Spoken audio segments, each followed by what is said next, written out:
Sebelum taklim, marilah kita baca syahadat syahidul istighfar sama asmaul husna. A'udzu billahi minasyaitonir rajim. Bismillahirrahmanirrahim. Asyhadu an la ilaha illallah wa asyhadu anna Muhammadar Rasulullah. Allahumma anta rabbi la ilaha illa anta khalaqtani wa ana abduka wa ana ala ahdika wa wa'dika mastata'tu a'udzu bika min syarri ma sanatu abu'u laka bi ni'matika alayya wa abu'u bi dhanbi faghfirli fa innahu la yaghfirud dunuba illa anta ya Allah. Bismillahirrahmanirrahim.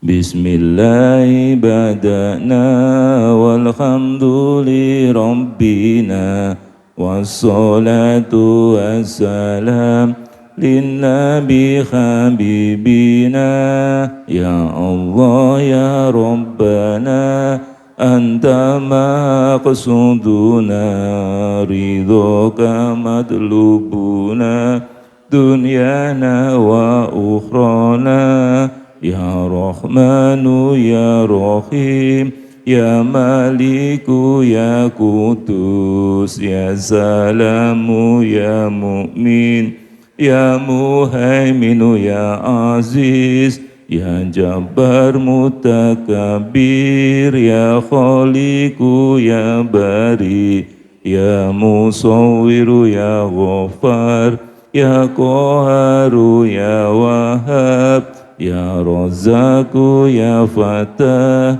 ya Alimu ya Qabid ya Basitu ya Khafid ya Rafi'u ya Mu'iz ya Mudillu ya Sami ya Basiru ya Hakam ya Adlu ya Latifu ya Khabiru ya Khalimu ya Azimu ya Ghafur ya Syakuru ya Ali ya Kabiru ya Khafid ya Muqitu ya Hasib ya Jalilu ya Karim ya Wasi'u ya Hakim ya Wadudu ya Majid ya Ba'isu ya Syahid ya Haqqu ya Wakilu ya Qawiyu ya Matin ya Waliyu ya Hamid ya Muqsi ya Mubdi'u ya Mu'idu ya Muhyi ya Qayyumu ya Wajid ya Majidu ya Wahid ya Ahadu ya Somad ya Qadir ya Muqtadir ya Muqaddim ya Muakhir ya Awalu ya Akhir ya Dhahiru ya Batin ya Wali Muta'ali ya Baru ya Tawwabu ya Muntakimu ya Afu Malikal mulki dal jalali wal ikhram ya muqsidu ya jami ya ghaniyu ya mughni ya mani'u ya dhar Ya Nafi'u ya Nur, ya Hadi ya Badi'u, ya Baki ya Warisu, ya Rasidu ya Sombur, Azza Jalla Dikruhu, bi asma'ikal husna yufir lana dunubana, wali walidina, وذرياتنا كفر عن سيئاتنا واستر على عيوبنا واجبر على نقصاننا وارفع درجاتنا ورزقا واسعا حلالا طيب وأملا صالحا ونوّر قلوبنا ويسر أمورنا وصحح أجسادنا دائما حياتنا إلى الخير قربنا عن الشر بعدنا والقربى رجاؤنا akhiran innal munna bali maqasida wa'udhi hawaijana walhamdulillahina alladhi hadana salli wa sallim ala toha khalilir rahman wa alihi wa sahbihi ila akhiriz zaman. Al-Fatihah. A'udzu billahi minasyaitonir rajim. Bismillahirrahmanirrahim. Alhamdulillahirabbil alamin arrahmanir rahim maliki yaumiddin. Iyyaka na'budu wa iyyaka nasta'in. Ihdinas siratal mustaqim.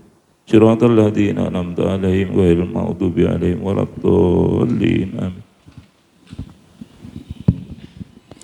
Assalamualaikum warahmatullahi wabarakatuh.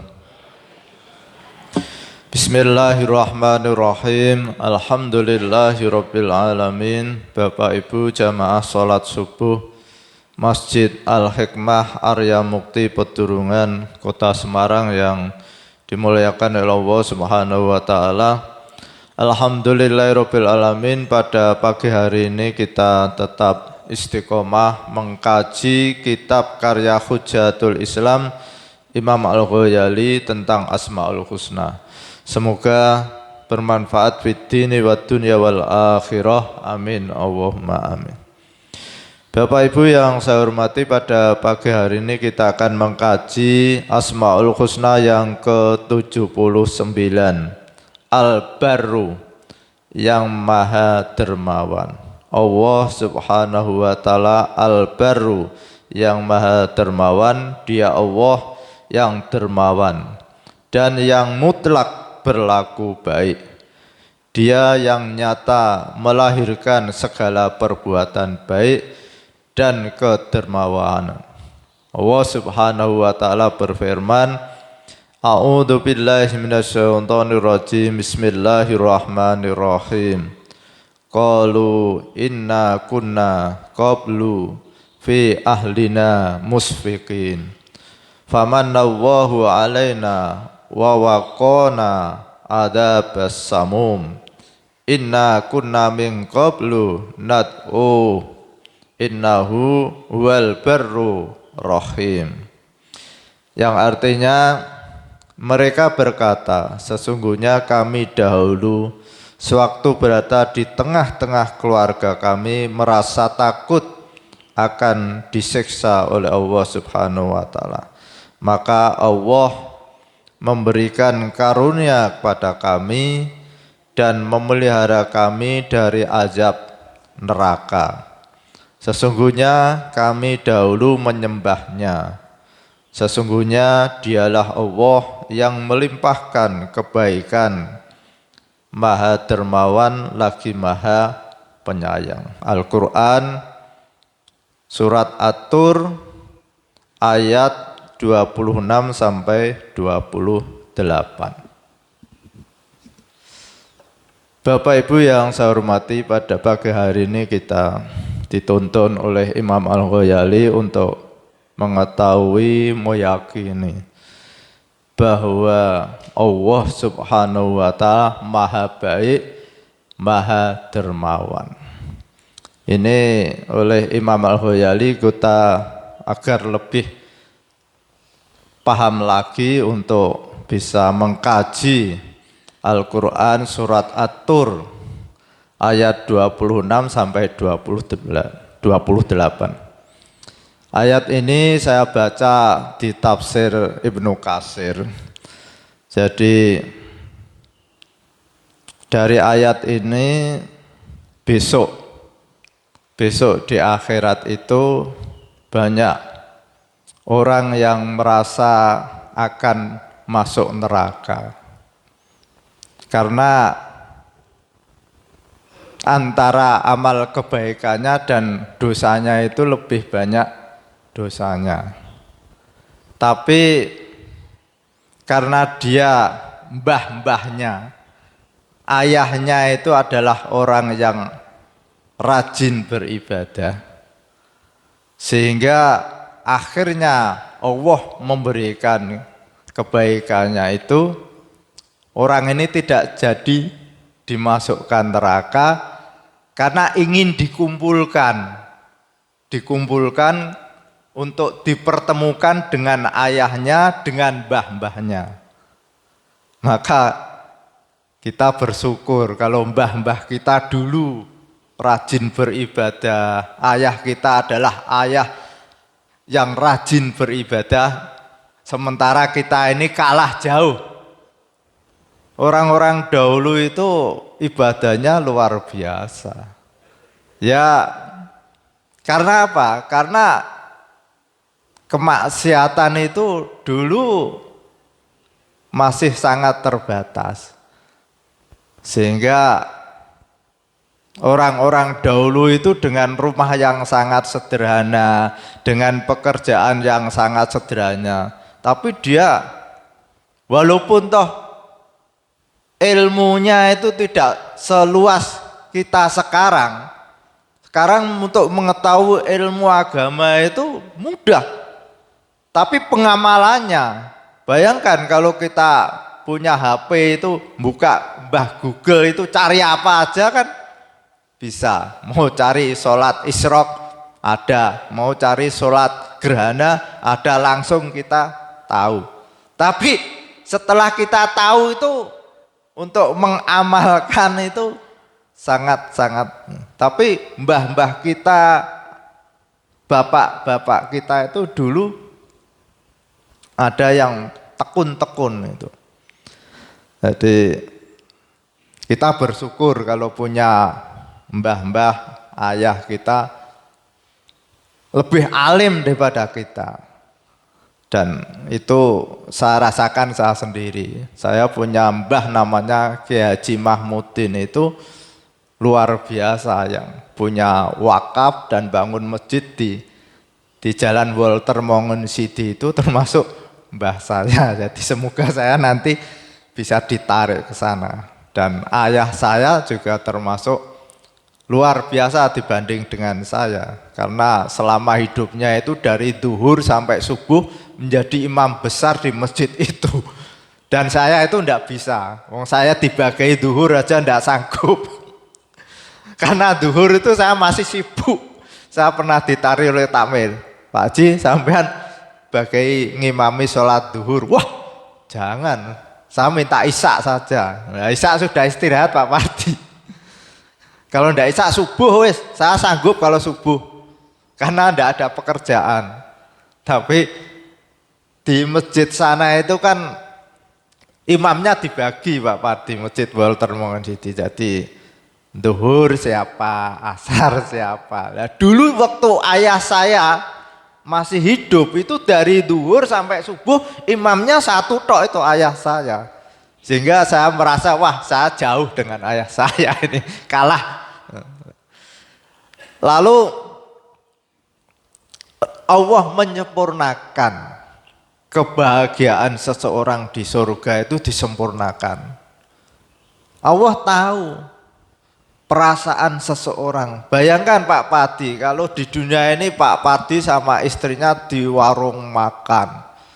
Makan-makan enak, sementara anaknya ndak kelihatan, cucunya Pak Bas ndak kelihatan. Kan kurang nyaman. Betapa nikmatnya kalau di rumah makan, kumpul satu keluarga, anak, cucu. Ya Pak Pardi ya.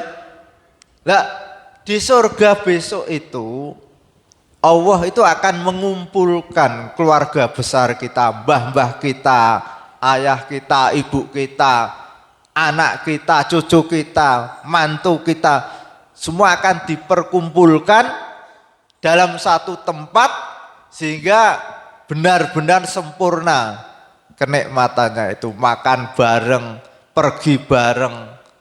Wih, pokoknya benar-benar sempurna. Begitu juga sebaliknya. Ketika kita ini merasakan amalnya banyak dosanya, sementara kita punya menantu, punya anak yang amalnya jauh lebih baik daripada kita, maka kita akan dikumpulkan dengan anak kita yang lebih soleh daripada kita, atau menantu kita yang lebih soleh daripada kita. Maka orang-orang dahulu itu kalau mencari menantu itu, misalnya Pak Pardi ini amalnya, wah ilmunya kurang, amalnya kurang, punya anak perempuan, akan selalu dicarikan yang lebih soleh. Karena dengan menantu yang lebih soleh ini bisa menarik untuk masuk surga. Kalau toh sudah kita ada di surga, maka kalau anak kita lebih soleh, menantu kita lebih soleh, dan derajatnya tinggi, maka kita akan dikumpulkan pada anak-anak kita yang lebih soleh. Tapi ujian berat sering menjadi persoalan bagi kita ketika kita punya anak perempuan, ada dua calon menantu, yang satu kaya Pak Pardi, datang pakai mobil Alphard, rumahnya besar, punya perusahaan. Yang satu datang pakai motor tahun 90, otak-otak, tapi dia soleh, hafal Al-Quran. Ini antara bapak dan ibu kadang-kadang menjadi persoalan sendiri. Ayahnya, enggak apa-apa ya Bu, anak kita milih yang hafal Al-Quran walaupun toh cuma punya kendaraan otok-otok dan pekerjaannya tidak pasti. Tapi si ibu, wah ya kasihan toh ya, mosok anak kita nanti hidupnya menderita. Mendingan milih itu walaupun toh dia sholatnya kadang-kadang, tapi kan punya besar, punya Alphard, punya perusahaan. Ibu-ibu kira-kira pilih mana? Pilih yang punya Alphard apa yang hafal Al-Quran tapi bukan naik kendaraan otok-otok? Kira-kira ini berat. Bapak-bapak milih mana kira-kira? Ini tantangan kita. Allah itu menguji iman kita. Jadi kalau iman kita itu lemah, mesti milih yang punya Alphard. Kalau punya keyakinan bahwa Allah itu akan menyempurnakan kenikmatan besok di akhirat, pilih yang otok-otok. Tapi wah, inginnya seperti itu. Hafal Al-Quran, soleh, punya rumah besar, punya perusahaan, naiknya Alphard. Tapi ya tidak mudah ya Bu ya. Biasanya di dunia itu kan berpasang-pasangan. Ada orang soleh, alim, hafal Al-Quran, pekerjaannya bikin bolang-baling. Ya delalah Pak. Tapi ada orang yang sholatnya kadang-kadang, ya kadang-kadang ke masjid, kadang-kadang tidak. Tapi delalah itu rezekinya melimpah. Nah, ini ujian bagi kita. Jadi memang di dunia ini tempat ujian, bukan tempat mengambil hasil dari pekerjaan. Bapak Ibu yang saya hormati, lalu apa yang pahami kalau Allah itu Maha Dermawan? Jadi ketika kita melihat seseorang yang kaya raya, lalu ada seorang datang, "Pak, saya minta tolong, rumah saya mau roboh." Akhirnya orang itu memberi, membantu. Lalu ada orang lagi datang, "Pak, saya minta tolong, saya belum bisa bayar kuliah anak saya." Lalu orang itu memberi uang itu. "Pak, saya minta tolong, saya tidak punya modal, saya akan buka usaha." Orang itu memberi. Pasti kita akan mengatakan orang ini adalah orang baik dan orang dermawan. Allah Subhanahu wa ta'ala itu akan lebih jelas bagi kita Maha Dermawan besok di akhirat. Kenapa? Karena ketika seseorang itu di surga, "Ya Allah, saya ingin punya mobil Alphard." Allah turuti. "Ya Allah, saya ingin punya rumah yang besar." Allah turuti. "Ya Allah, saya ingin punya kolam renang yang besar." Allah turuti.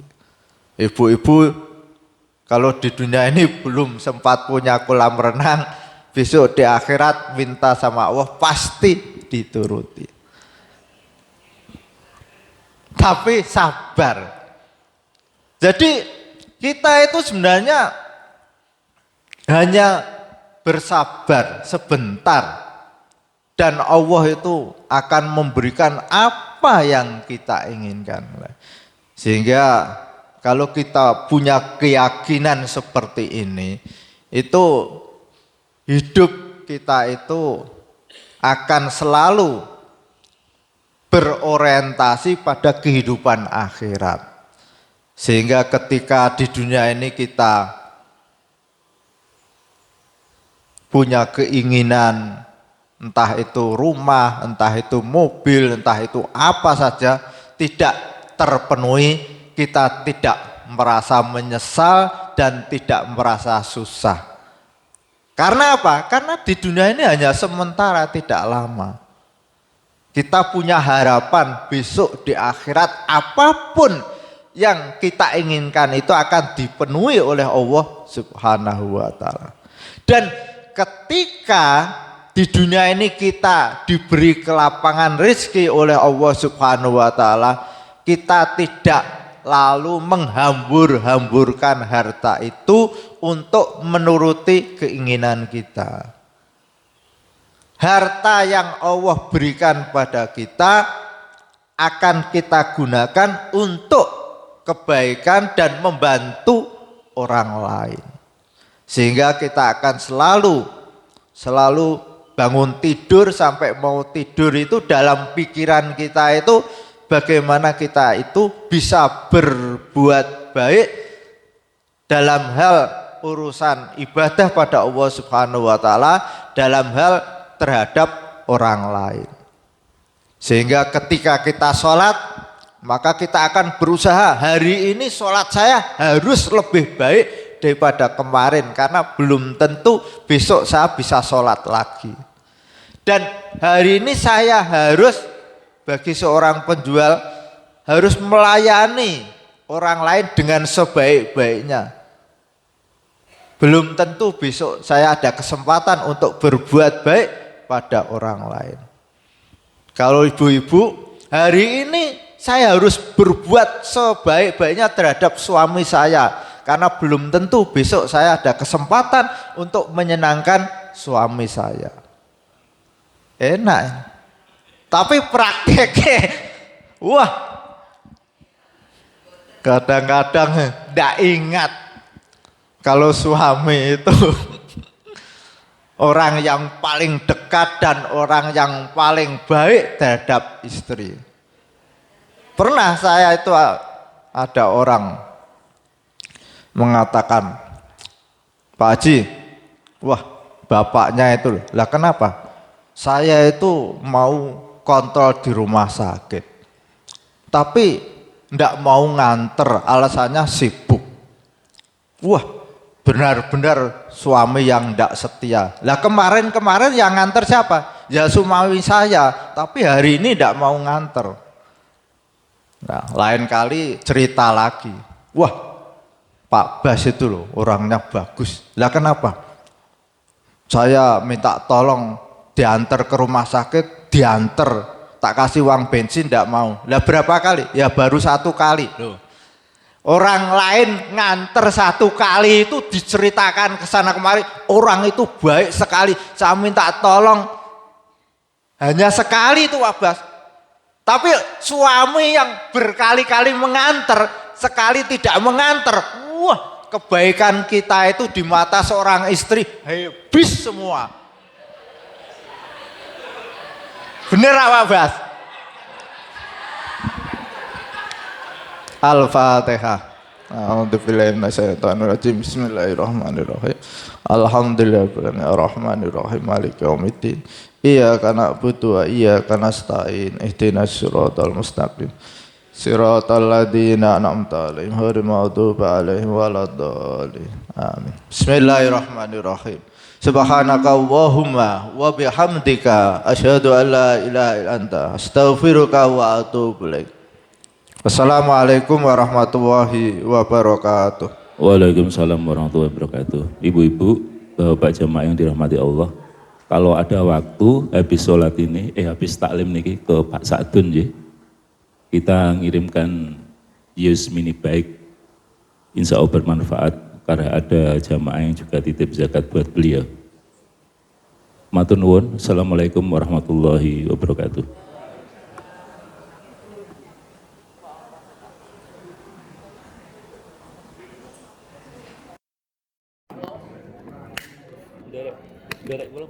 Derek mobil. Derek mobil. Pengen Pak Sa'dun. Maring kene. Oh, nggih.